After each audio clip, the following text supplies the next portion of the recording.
ಬೋಸು ದಾಕ್ಷಾಯಣಿ ಅತ್ತೆಗೆ ಬಿಸಿಬೇಳೆ ಬಾತ್ ಅಂದ್ರೆ ಪಂಚಪ್ರಾಣ ಅಲ್ವಾ, ಅದಕ್ಕೆ ಅವ್ರ ಇಷ್ಟವಾದ ಅಡ್ಗೆ ನಾವು ಮಾಡಿದ್ರೆ ಆ ರುಚಿಗೆ ಘಮಕ್ಕೆ ಅವ್ರಿಗೆ ಹಳೆ ನೆನಪೆಲ್ಲ ವಾಪಸ್ ಬರ್ಬೋದಲ್ವಾ.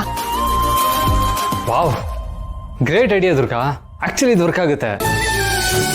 ಹೌದು ಅದಕ್ಕೆ ಅಮ್ಮಂಗೆ ಬಿಸಿಬೇಳೆ ಬಾತ್ ರುಚಿ ಸಿಕ್ಕಿ ಏನಾದ್ರೂ ಮ್ಯಾಜಿಕ್ ಆಗ್ಬೋದು.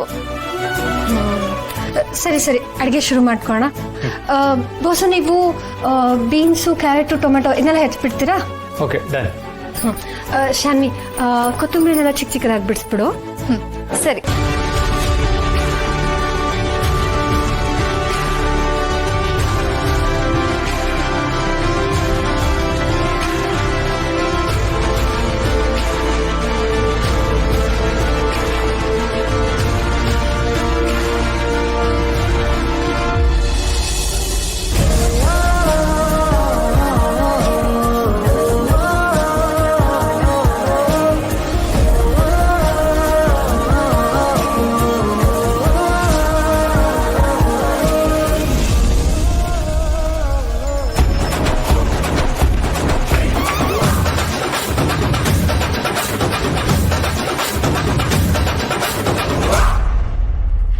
ಏನಣ್ಣ, ಕೈಯಲ್ಲಿ ಚಾಕು ಇದೆ, ಚಾಕು ತರಕಾರಿ ಮೇಲಿದೆ, ಆದ್ರೆ ತರಕಾರಿ ಕಟ್ಟೆ ಆಗ್ತಿಲ್ಲ. ಗಮನ ಬೇರೆ ಎಲ್ಲೋ ಇದೆ. ಶಾನ್ವಿ, ಸ್ವಲ್ಪ ಸುಮ್ಮನೆ ಇರ್ತೀಯಾ?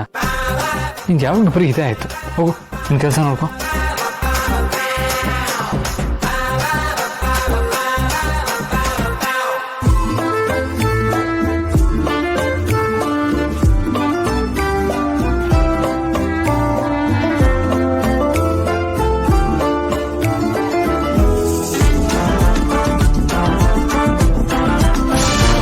ದುರ್ಗಾ,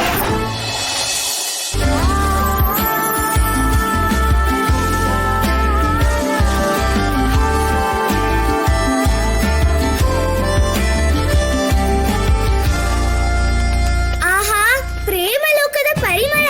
ಬಾಸು ಮತ್ತೆ ದುರ್ಗಾ ಕಣ್ಣಲ್ಲೇ ಕಣ್ಣಿಟ್ಟು ಉಸಿರಲ್ಲೇ ಉಸಿರಿಟ್ಟು ಪ್ರೇಮಲೋಕಕ್ಕೆ ಜಾರ್ ಬಿಟ್ರು ಅನ್ಸುತ್ತೆ.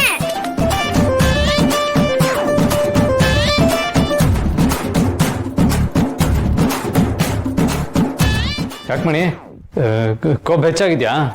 ಬಾಸು, ನನಗೆ ಕೊಬ್ಬು, ನಿಮ್ಗೆ ಪ್ರೀತಿ ಜಾಸ್ತಿ ಆಗಿದೆ. ಮಣಿ, ತರಲೆ ಮಾಡ್ಬೇಡ, ಮೊದ್ಲಿನಿಂದ ಹೋಗು.